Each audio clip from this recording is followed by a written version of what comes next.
Hello everyone, कैसे हैं आप सब और क्या हाल समाचार हैं आपके। देखिए, एक सवाल पूछूंगा और उसका जवाब आपको मुझे नहीं देना है, अपने आप को देना है। आपने कभी सोचा है कि जब आप निफ्टी 50 में इन्वेस्ट करते हो तो एक्चुअली क्या हो रहा है आपके पैसों का। क्योंकि खाली सुनते हो ना 50 अच्छी कंपनी में गया, गलत। कौन डिसाइड करता है कि कौन से स्टॉक होंगे उसमें, कितना पैसा कौन सी कंपनी में जा रहा है। ये वर्ड बड़ा इंपॉर्टेंट आता है, मैं रिपीट करूंगा, कितना पैसा कौन सी कंपनी में जा रहा है। अगर नहीं सोचा है तो सोचना शुरू कर दो, क्योंकि ये सवाल बहुत बहुत बहुत जरूरी है।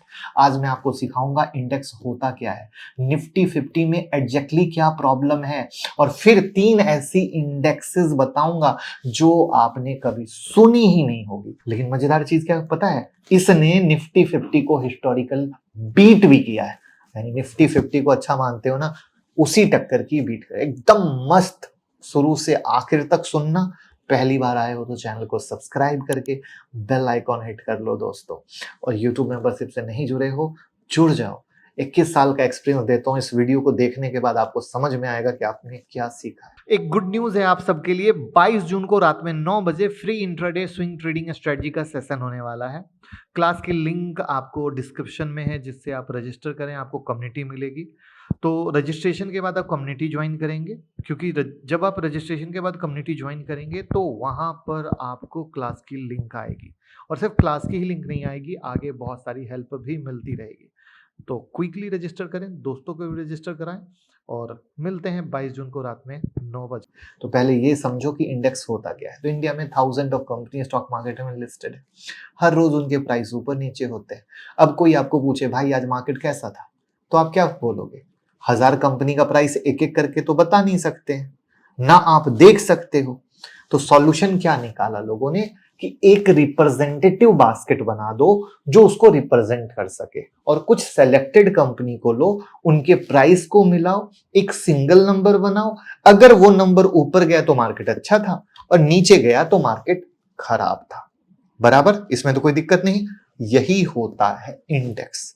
और इंडेक्स में क्या है? Nifty, bank Nifty. तो निफ्टी 50 का क्या मतलब हुआ? एनएससी पे लिस्टेड टॉप 50 कंपनी का बास्केट। सेंसेक्स का क्या मतलब होता है? बीएससी में लिस्टेड टॉप 30 कंपनी का बास्केट। अब एक और इंपॉर्टेंट चीज जो मैंने वीडियो के शुरू में कहा था, ये जो बास्केट है ना, इक्वल वेट नहीं है, यही है मुश्किल। मतलब ऐसा नहीं है कि आप 100 रुपए इन्वेस्ट करो तो 2-2 रुपए सब में लगेंगे, नहीं। मार्केट कैप के हिसाब से वेट डिसाइड होता है, और यहीं पर सारा खेल बदल जाता है। मार्केट कैप का मतलब है कंपनी की टोटल वैल्यू। शेयर प्राइस को मल्टीप्लाइड कर दीजिए टोटल शेयर से। जिस कंपनी का मार्केट कैप ज्यादा, उसका वेट इंडेक्स में ज्यादा। अब एचडीएफसी बैंक की मार्केट कैप बहुत बड़ी है, तो निफ्टी 50 में एचडीएफसी बैंक का वेट भी ज्यादा है। एचडीएफसी बैंक एक दिन अगर 5% गिरा तो आप सिंपल समझो ड्यू टू वेटेज निफ्टी पे असर पड़ेगा। ये कॉन्सेप्ट क्लियर हुआ? तो अब आगे आपके लिए समझना बहुत आसान होगा। तो जैसा कि हम आपको बताने की कोशिश में लगे थे कि निफ्टी 50 में प्रॉब्लम क्या है, राइट? तो 50 कंपनी है, सुन के मजा आ जाता है, अरे वाह वेरी गुड डाइवर्सिफिकेशन। लेकिन अब आपके स्क्रीन पर देखिए, अब इसमें जो सेक्टर एलोकेशन हुआ है हम उसको तोड़ रहे हैं। तो फाइनेंशियल सर्विस का वेट है 37.68%, ऑयल एंड गैस का 10%, इंफॉर्मेशन टेक्नोलॉजी यानी आईटी का 8.84%, ऑटोमोबाइल का 6.96%, कंज्यूमर गुड्स का 5.90%, टेलीकॉम का 4.56%, और बाकी सब बचे हुए 26.06%। तो अब आपने यहां पर क्या देखा? आपने ये देखा कि फाइनेंशियल सर्विस का वेटेज 37.68%। इसका क्या मतलब हुआ कि अगर आप 100 रुपए लगा रहे हो निफ्टी में, तो आपके 37 रुपीज सिर्फ बैंक और फाइनेंशियल सेक्टर में जाएंगे। यानी अगर एचडीएफसी बैंक, आईसीआईसी, कोटक, ये सब अगर फ्लैट रहे, फ्लैट मतलब कोई मूवमेंट ही नहीं आया, तेजी मंदी नहीं हुई, तो निफ्टी 50 भी फ्लैट रहेगा, चाहे बाकी कंपनी कैसा भी परफॉर्म कर ले, क्योंकि जो वेटेज वाले बंदे हैं वो मार्केट को चला ही नहीं पा रहे, बाकी खाली चुगुर पुगुर कर रहे हैं, राइट? तो बाकी कितना भी अच्छा परफॉर्म कर ले, कुछ नहीं होने वाला है। और एक सबसे मजेदार चीज, टॉप 10 स्टॉक मिला के तो वेटेज हो जाता है 55%। मतलब 50 के बास्केट में सिर्फ 10 कंपनियां 55% के मूवमेंट को डिसाइड कर रही, मतलब 55% का वेटेज है। बाकी 40% का कंबाइंड वेट सिर्फ कितना आया? 45% आया। और ये ऐसा है जैसे अपनी क्लास में 50 बच्चों को प्रोजेक्ट दिया, लेकिन मार्क्स सिर्फ 10 बच्चों के काम पर डिपेंडेंट है। तो इसको अब हम क्या डाइवर्सिफिकेशन बोलेंगे या इल्यूजन ऑफ डाइवर्सिफिकेशन बोलेंगे? ईमानदारी से वीडियो रोक के पहले कमेंट में बताना, क्योंकि ये सब चीज कोई आपको नहीं सिखाता। निफ्टी 50 ले लो, निफ्टी 50 ले लो। अब यहाँ पर इंटरेस्टिंग सवाल ये उठता है, क्या ऐसे इंडेक्सेस एग्जिस्ट करते हैं जो स्ट्रक्चर वे में बेटर डिजाइन है? तो हाँ, करते हैं। 3 ऐसे इंडेक्स हैं। सबसे पहला आता है बीएससी इंडिया सेक्टर लीडर। नाम क्या है? BSc India sector leader. अब इसकी कहानी क्या है? तो यहां पर सबसे पहले समझिए बीएससी 500 क्या होता है। बीएससी पर लिस्टेड टॉप 500 कंपनी की बास्केट, यानी निफ्टी 50 से 10 गुना बड़ी, बराबर। अब बीएससी इंडिया सेक्टर लीडर में एक स्मार्ट चीज है, उन्होंने बीएससी 500 को और रिफाइन किया। अब क्या किया? तो आइडिया सिंपल है, हर सेक्टर की टॉप 3 कंपनी को लो मार्केट कैप के हिसाब से। अब कैसे? अगेन आपके स्क्रीन पर दिख रहा है। बैंकिंग सेक्टर में सबसे बड़ी 3 कंपनी मार्केट कैप के हिसाब से एचडीएफसी, आईसीआईसीआई, एसबीआई। आईटी में 3 सबसे बड़ी कंपनी मार्केट कैप के हिसाब से TCS, Infosys, Wipro. Auto sector में MNM, Maruti, Tata motor. FMCG में एचयूएल, आईटीसी, नेस्ले। टेलीकॉम में भारती एयरटेल, जियो। इस तरीके से हर सेक्टर से टॉप 3 लीडर को पिक कर। रिजल्ट क्या हुआ? 61 स्टॉक, 21 सेक्टर कवर्ड हो गए। फायदा क्या हुआ? हर सेक्टर से हमारे पास 3 लीडर आ गए, राइट? सब मिलाओ, बन गई BSc India sector leader index. अब फर्क क्या पड़ा वो देखो आपके स्क्रीन पर फिर से। निफ्टी 50 भी है, बीएससी सेक्टर लीडर भी है। फाइनेंशियल सर्विस का वेटेज था निफ्टी 50 में 37.68% का, बीएससी सेक्टर में 14.24%, हाफ से भी कम। इंडस्ट्रियल में आ जाओ, निफ्टी 50 था 3.2%, यहाँ पे है 18.34%, ज्यादा इक्वल वेट। फिर कम्युनिकेशन पे आओ, निफ्टी 50 में था 4.5%, यहाँ पर है 9.83%, बेटर प्रेजेंटेशन। फिर आओ आईटी पे, निफ्टी 50 में था 8.84%, यहाँ पर है 9.32%, ऑलमोस्ट सेम। एनर्जी पे आओ, निफ्टी 50 में था 10%, यहाँ पर है 7.6%। बैलेंस्ड हुआ, वाई? हम 3 कंबाइंड ले रहे हैं। तो इस तरीके से टॉप 3 सेक्टर को अगर हम कंबाइन करते हैं, वहां 55-57% के पास था निफ्टी 50 में, यहां पर कितना है? 29%, बैलेंस आ गया। तो अब निफ्टी 50 में फाइनेंशियल सर्विस 37.6% था, यहां पर 14.24, यानी हाफ से कम हो गया। टॉप 3 सेक्टर का कंबाइंड वेट भी निफ्टी 50 में 57% था, यहाँ 29% हो गया, जो मैंने डेटा दिखाया। तो एक्चुअल डाइवर्सिफिकेशन है। तो अब एक्चुअल डाइवर्सिफिकेशन है तो रिटर्न भी एक्चुअल और बेहतर दिखेगा। कैसे? आपके स्क्रीन पर फिर से दिख रहा है। 5 साल का सीएजीआर देखें तो बीएससी सेक्टर का 17.5% है, और निफ्टी का अगर हम देखते हैं तो 16.9% है। 10 ईयर पे जाओ तो निफ्टी 500 को बीट कर रहा है। निफ्टी 500 यहाँ पर लोअर है, मैं 500 की बात कर रहा हूँ, 50 की बात नहीं कर रहा हूँ, ठीक है। अब हम 15 साल पे आते हैं तो अगेन निफ्टी 500 को बीट करता है। निफ्टी 500 का रीजन रहता है, लोअर रहता है। फिर 20 ईयर के सीएजीआर पे आते हैं तो बीएससी सेक्टर लीडर का 14.9% है, निफ्टी 500 का 13.6% है। अगेन यहाँ पे बेटर परफॉर्म हो रहा है। तो आप ये देख रहे हो कि आप किसी भी लेवल पे देखो, बीएससी सेक्टर लीडर बीट कर रहे हैं। अब अगर आपके दिमाग में आ रहा हो कि ये 1 से 2% की कहानी है तो इतना दिमाग क्यों? हम यहाँ पर जब लॉन्ग टर्म इन्वेस्ट करते हैं तो ये 1 से 2% लाखों में फर्क लाता है, ठीक है ना। तो इसको हल्के में मत लीजिएगा, ठीक है, कहीं से हल्के में मत लीजिएगा। और यहाँ पर एक चीज और बता दूं, एक डेटा है जिसमें 19 साल में 12 साल लगातार किसने परफॉर्म किया? बीएससी ने। तो कंपाउंडिंग का जादू मैं दिखाता हूं कि 10 लाख रुपए आपने इन्वेस्ट किया होता तो 20 साल के बाद निफ्टी 500 में कितना मिलता वो आपके स्क्रीन पर है।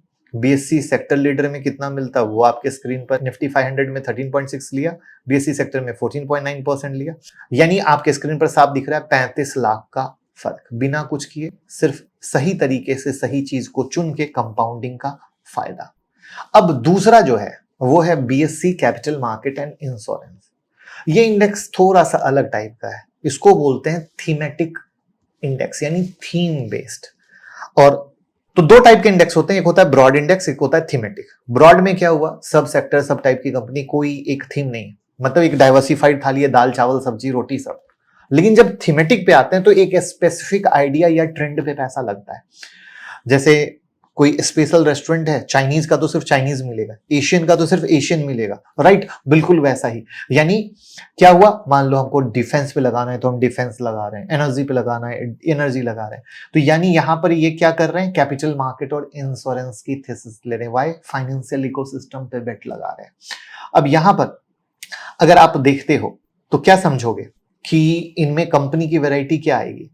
तो आप ऐसे समझ लो कि कैपिटल मार्केट में इनका 47% और इंश्योरेंस में 53% का कंबाइंड गेम है। अब कंपनी कैसे पकड़ रहे हैं ये लोग? म्यूचुअल फंड में चले जाओ तो एचडीएफसी, निपॉन, स्टॉक ब्रोकर में आ जाओ एंजल वन, कमोडिटी में आ जाओ एमसीएक्स, डिपॉजिटरी में आ जाओ सीडीएसएल एनएसडीएल, वेल्थ मैनेजमेंट में आ जाओ आनंद राठी, इंश्योरेंस में आ जाओ तो HDFC life, IC SBI, right, LIC, general insurance में आ जाओ तो आईसीआईसी लोम्बार्ड स्टार। तो मतलब ये पूरा का पूरा पकड़ लिए कि भैया ये फाइनेंशियल किस तरीके से बढ़ने वाला है। अब इसके पीछे का लॉजिक क्या है? तो ये वो कंपनियां हैं जो इंडिया के स्टॉक मार्केट, म्यूचुअल फंड का इंफ्रास्ट्रक्चर रन करती है। जब आप एसआईपी करते हो तो एएमसी को फी मिलती है, जब आप ट्रेड करते हो तो ब्रोकर को ब्रोकरेज मिलती है, जब डीमेट अकाउंट में शेयर होते हैं तो डिपॉजिटरी को फी मिलती है, राइट? और ये सब इस इंडेक्स में है। अब यहां पर अगर आप देखो तो 5 साल का सीएजीआर पता है BSc capital market and insurance का कितना है? 19.79% और सेंसेक्स का कितना है? 18.06%। 3 साल पे आ जाओ तो बीएससी कैपिटल मार्केट और इंश्योरेंस का कितना है? 25.27%। सेंसेक्स का कितना है? 13.56%। यानी दोनों लेवल पर जबरदस्त बीट है। यानी अगर आप देखो तो आपके स्क्रीन पर है कि 1 लाख का फर्क, समझना 1 लाख लगाया 3 साल बाद सेंसेक्स पे 1,46,000 और बीएससी मार्केट कैप पे लगाता तो 1,99,000। कितना बड़ा फर्क आया, गौर करना। तो ये जो फर्क है, यही कहानी है जो बताता है कि हमारे पास कितनी सोच है, हमारे पास कितनी समझ है, और यही समझ से आप कुछ नॉर्मल इन्वेस्टर से एक्स्ट्रा ऑर्डिनरी इन्वेस्टर बनते हो। क्या आपको ये दोनों फंड के बारे में पता था? सच में बताना कमेंट में, क्योंकि अभी तो तीसरा बचा हुआ है। और इसलिए मैं कहता हूं कि अगर म्यूचुअल फंड में इन्वेस्ट करना चाहते हो तो हमारे साथ करो। 21 साल का एक्सपीरियंस हम आपके साथ शेयर करते हैं, जिसके कारण होता है। तो अब आप ऐसे समझो कि ये फंड में आपको विश्वास क्यों करना चाहिए? अगर आपको लगता है स्टॉक मार्केट ग्रो करेगा, आपको लगता है इंश्योरेंस ग्रो करेगा, आपको लगता है म्यूचुअल फंड ग्रो करेगा, क्यों? क्योंकि हमारे यहाँ डीमेट अकाउंट का पेनिट्रेशन क्या है? कुछ नहीं। इंश्योरेंस कितने लोग कराते हैं? कोई नहीं, मतलब 4% लोग ही कराते हैं इंडिया में, है ना? उसके बाद अगर हम कहें डीमेट अकाउंट किस तरीके से खुल रहे हैं, म्यूचुअल फंड में इन्वेस्टमेंट किस तरीके से हो रही है, तो ये सब अगर आप फ्यूचर मानते हो तो ये नहीं मानते हो तो नहीं, राइट? अब आता है तीसरा, Nifty India new age consumption. 3 साल से एक चीज बहुत सुनते हैं कि इंडिया की कंजप्शन स्टोरी बहुत स्ट्रांग है, लेकिन क्या है? तो क्या इसमें दम है? तो अब आप ऐसे समझो, खर्चों को 2 भाग में डिवाइड करते हैं, आपके स्क्रीन पर दिख रहा है। जरूरत की चीजें क्या है? रोटी दाल चावल यानी खाना, सस्ता कपड़ा, बिजली का बिल, 500 वाली कैसियो वॉच, 80,000 की सेकंड हैंड स्कूटर पकड़ लो, 8,000 का एंड्रॉइड फोन पकड़ लो, बेसिक केबल टीवी पकड़ लो। अब चाहत क्या है? हम कितना हम चाहते हैं स्विगी जोमेटो से रोज ऑर्डर करें, ब्रांडेड जूते पहने, डिजाइनर कपड़े पहने, नेटफ्लिक्स प्राइम हॉटस्टार लें, 5,000 10,000 की टाइटन वॉच लें, 15 से 20 लाख की एसयूवी कार खरीदें, 1 लाख का आईफोन खरीदें और महंगे से महंगी बाइक चलाएं, राइट? यही तो कहानी है। Lifestyle upgrade, consumption upgrade, consumption. तो इसी को बोलते हैं कि लोग जैसे जैसे अमीर होते हैं या सैलरी बढ़ती है, लोग का क्या थॉट प्रोसेस होता है कि हमें खर्चे बढ़ाना है। अब एक और चार्ट दिखाता हूं आपके स्क्रीन पर, 1990 का और 2024 का, झटका लगेगा आपको। खाने पे पता है 1990 में इनकम का 48% खर्च होता था और आज खाने पीने पे 39%। तो अब आप कहोगे कहां पे खर्च हो रहा है? तो हेल्थ केयर में 2024 में डेटा के अनुसार ज्यादा खर्च हो रहा है पहले के मुकाबले। इंटरटेनमेंट में लोग और भी ज्यादा खर्च कर रहे हैं पहले के मुकाबले। एजुकेशन में भी ज्यादा खर्च कर रहे हैं पहले के मुकाबले। उसके बाद कहते हैं कंज्यूमर सर्विस में और भी ज्यादा कर रहे हैं। इंटरेस्टिंग सी चीज पता क्या है? वो चीजें जो हमें कहीं से कहीं कुछ किक दे, ठीक है, किक देने वाली चीजें, उस पे खर्चा और भी ज्यादा बढ़ चुका है। तो ये डेटा आपके सामने है। तो अब अगर आपको लगता है कि ये चीजें बढ़ रही हैं, तो फिर न्यू एज कंजप्शन स्टॉक कौन कौन से हो सकते हैं? तो टाइटन होगा, क्यों? क्योंकि उसके अंदर वॉच है, तनिष्क है, महिंद्रा एंड महिंद्रा होगा, क्यों? क्योंकि एसयूवी है। डिक्सन होगा, क्यों? क्योंकि आईफोन का असेंबल करता है। जोमेटो होगा, क्यों? क्योंकि फूड डिलीवरी करता है। आइसर मोटर होगा, क्यों? रॉयल एनफील्ड बनाता है, जरूरत, राइट? और उसके बाद इंडिगो होगा, क्यों? क्योंकि फ्लाइट चलता है। तो यानी हमने आपको एक समझाने की कोशिश की कि मिडिल क्लास कहां जा रहा है, किस तरीके से सोच रहा है, और उसी तरीके से कंजप्शन की कहानी आती है। फिर वापस एक चार्ट आता है, इसमें टोटल स्टॉक 75 है, कंप्लीट वाइड डाइवर्सिफिकेशन है, इंडस्ट्री 24 कवर की गई है। और कहते हैं स्टॉक, जो स्टॉक का वेट है ना, जो कैप लगाया मैक्स 5% पर स्टॉक, मतलब एक कंपनी डोमिनेट ही नहीं कर सकती। जो सबसे अच्छी बात है, जो मैंने निफ्टी 50 में सिखाया था कि बड़ी प्रॉब्लम है, सेक्टर वेट कैप मैक्स 25% कर दिया गया, यानी कोई भी एक सेक्टर को हावी नहीं होने दिया जाएगा। लार्ज कैप का कंसंट्रेशन 62%, मिड कैप का 28%, स्मॉल कैप का 10%, यानी स्टेबिलिटी भी है, ग्रोथ भी है और स्टेबिलिटी भी है, सॉरी अपसाइड का मूव भी है। क्यों? क्योंकि हम स्मॉल कैप ला रहे हैं। अब इसमें अगर 10 होल्डिंग पे नजर डालो तो अगेन चार्ट आपके सामने, भारतीय एयरटेल का 18.6% का वेटेज है, मारुति सुजुकी का 7.05% का है, महिंद्रा एंड महिंद्रा का 6.71% का है, टाइटन का 5.47% है, बजाज ऑटो 4.14% है, जोमेटो 4.10 है, डी मार्ट 3.73, आइसर मोटर 2.99% है, इंडिगो 2.82% है, टीवीएस मोटर 2.77%। तो अब देखो कितना डाइवर्सिफिकेशन है, कितने अच्छे तरीके से चीजों को देखा गया है, कितने अच्छे तरीके से चीजों को समझा गया है। ठीक है, तो ये बहुत अच्छी चीज है कि एक कंजप्शन पे अगर आपका विश्वास है तो आपको मजा आता है। जिसमें अगर हम बात करें कि आपने अभी क्या सीखा, तो आपने 3 चीजें सीखा, BSc sector leader, BSc capital market insurance और निफ्टी न्यू एज कंजप्शन। बिल्कुल अलग, निफ्टी से कंप्लीट अलग। तो अगर आपको इस थॉट प्रोसेस पे विश्वास आता है तो ये आपके लिए बना है, लेकिन कोई बाय सेल नहीं है। आप सोचिए कितना कुछ सीखने का, समझने का, पोर्टफोलियो को सही तरीके से दिशा देने का है, और हम लोग एक बेसिक बच्चों की तरह लगे रहते हैं। कोई सही बताने वाला नहीं होता। निफ्टी 50 हर वीडियो में निफ्टी 50, कोई ये बताता ही नहीं निफ्टी 50 की इशू क्या है। तो सच में बताना कि निफ्टी 50 का जो इशू था आज पहली बार सीखा या पहले से पता था। और डीमेट अकाउंट ओपन करो, म्यूचुअल फंड में इन्वेस्ट करो, लिंक डिस्क्रिप्शन में है, सपोर्ट करो, वीडियो शेयर करो जिससे सबको समझ में आए। Thank you.